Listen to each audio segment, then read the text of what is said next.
Hi there. So, me again. Excuse me. So, you might wonder why sometimes I have the sniffles and the cough in the morning. I quit smoking. So last night, and because I quit smoking, the body is going to attempt to kick out all that garbage that's in it, um, and that's kind of why. That's. So if I was smoking before the stroke, and they're telling me that smoking is a cause of the stroke, yeah. So when I was out last night, if you've seen the Crowds and Stairs Part 2 video, I would go outside for quiet breaks. Unfortunately, people go out smoking. One of my coworkers, Brian, hey, do you want to smoke? And I'm like, no, dude, I'm good. Oh, I'm sorry. What's your secret? I'm scared shitless. Yeah. I'm completely on the cold turkey, lukewarm duck, scared shitless technique. And it's easy. Didn't even crave last night. And I'm around people that are smoking, and I've had a couple of drinks, and normally that'd be a good indicator you want a cigarette. No, not even a chance. Scared shitless works wonders.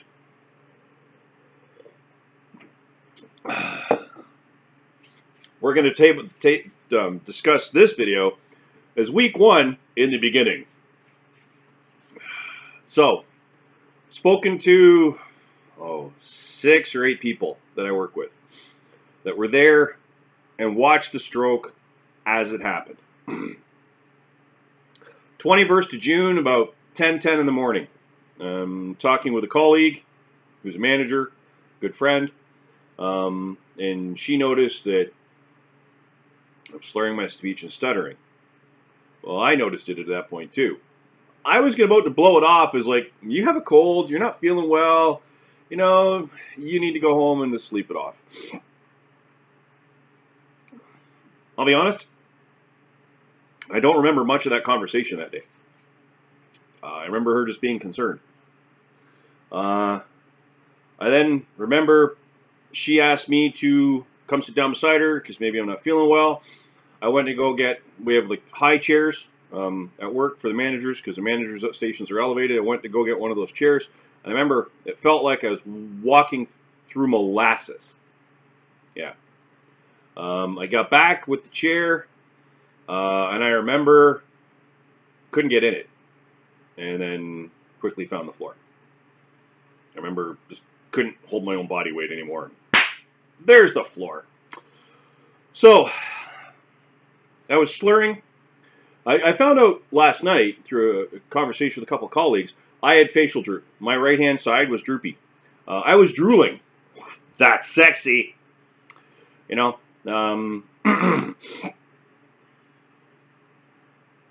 Dead sexy. Yeah, I was drooling on myself. It's attractive. I was gray, like completely gray. I remember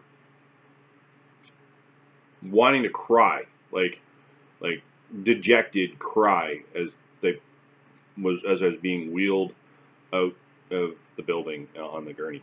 People saw me actually on the gurney that I ran into last night, or actually watched the stroke happen. So I had facial droop. I did not really know that until last night. I was drooling on myself, so I had facial droop. So there's the first one. I was slurring and stuttering my speech. Right now, inappropriate words for situation and context. That means a couple of things. So, means that you are not responding appropriately for the situation in your context. When they say inappropriate, they don't mean swearing. Well, that could be a thing too. So I had inappropriate words. I was not responding like yes, no, and fuck were my 3 favorite words. I know a lot of times they would ask me a question and I just couldn't answer it, right? The brain knew what it wanted to say, but it couldn't. Was I ever in pain? No. It didn't hurt. Like having the stroke, some people might have pain. I did not. There was no pain at all. What else? Remember getting into the ambulance and had a panic attack, a little one, itty bitty one.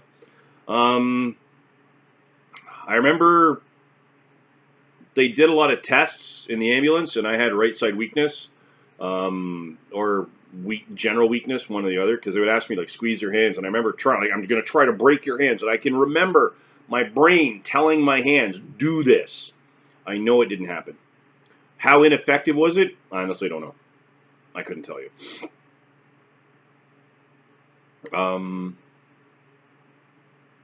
All I know is that the two paramedics that showed up and helped me, you were excellent. I want to thank you for being the first chain outside of my fellow employees to save my life. You're the first link in that chain. And you were very quiet, professionals. You did what you had to do. You handled the situation professionally, effectively. You dealt with me probably on the worst day of my life. No, I'm going to say that was the worst day of my life. And sorry, you were the second link in my non-work chain. First link, got to talk to dispatchers and operators. The 911, the people at the CAC. Right? For the ambulance, that's what it's called, the CAC. Right? For the guys at the CAC, thank you. Right? Having taken a college course to train as a 911 operator, I know you were there every day for someone's worst day. And thank you. Right? So, in the AM, get to RVH, and I meet Dr. McKenzie, the man that saved my life, right? Along with the two nurses, Sarah with and without an H. You ladies, again, had to put up with me, again, on the worst day of my life, and I'm sorry about that. I apologize. I know I was difficult, a couple panic attacks. But, so I now know kind of what happened during my stroke. It's something I've been trying to piece together for a while now in conversations with colleagues, just to find out what happened, right? So I had facial droop. That's been confirmed by several sources. I know I had slurred and stuttered speech because I can remember that. Watch the day one freedom video. That's the day I got out of the hospital. That's 3 days after my stroke. So you can only imagine how bad it was three days before that. I had, because of the facial droop, I had an inability to smile, right, effectively, because I was like, yes. And I know that I had weakness on my right side, so I was unable to raise both arms. I can remember them asking me to do that. I don't know how many times, and other things. So I know I had the facial droop. I had the unable to raise both arms, and I know I had the inability to smile, right? And at that point, the last item is time, and that is get you to an emerge, which was done for me. So it's a bit kind of puts a bit of an end to that chapter in a way, because I've always kind of wondered what exactly happened, and if I could find someone from work that I think might have been there, I would have asked them, hey, what did you see? Like what did it look like to you? And it's not me trying to be morbid or fish, for there, it'll get better. No, I was trying to find out what exactly happened. So, yeah, I now know I had facial droop. I know I had speech issues. I know I couldn't smile or raise my arms. Right? So I had 3 classic symptoms: face, right? Arms, speech, right? So, and if you happen to go on the Heart and Stroke website, you want to go to heartandstroke.ca/fast. Again, that's heartandstroke.ca/fast. It'll describe all that, right? So, I had it. And then the last link in that Save My Life chain was the hospital. And it's excellent staff, amazing nurses, brilliant doctors. I know it probably wasn't the easiest stroke guy to play games with. Yeah, man, because you got to see me on the worst day of my life. But that being said, things are getting better day by day, right? Last night I'm learning how to conquer crowds and stairs. Now I just got to go learn how to conquer lunch. Not sure what that's going to be yet. But anyways, if you happen to like what you've been watching over the last 9 going on to 10 weeks, actually I think this is week 10 now, isn't it? I'll figure it out later. No big deal. Hold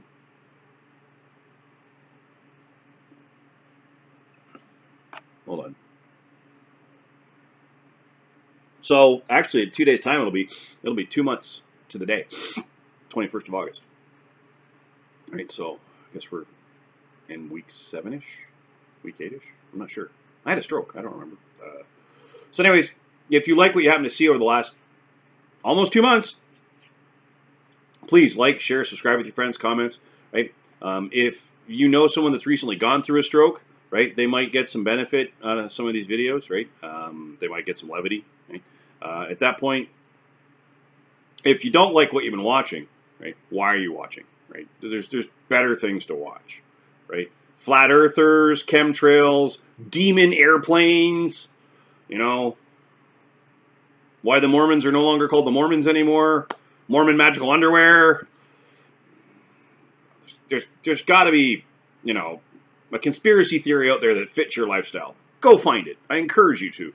And lastly, if you happen to see someone around you or yourself, you happen to see the signs or symptoms of stroke, that being facial droop, right? The inability to raise both arms equally and effectively, inability to smile, right? Slurred, stuttering speech, inappropriate word usage for situation and context, general body weakness, weakness on one side, or inability to stand unaided, please immediately place that person in a position of comfort and dial 911. Something so simple can save a life.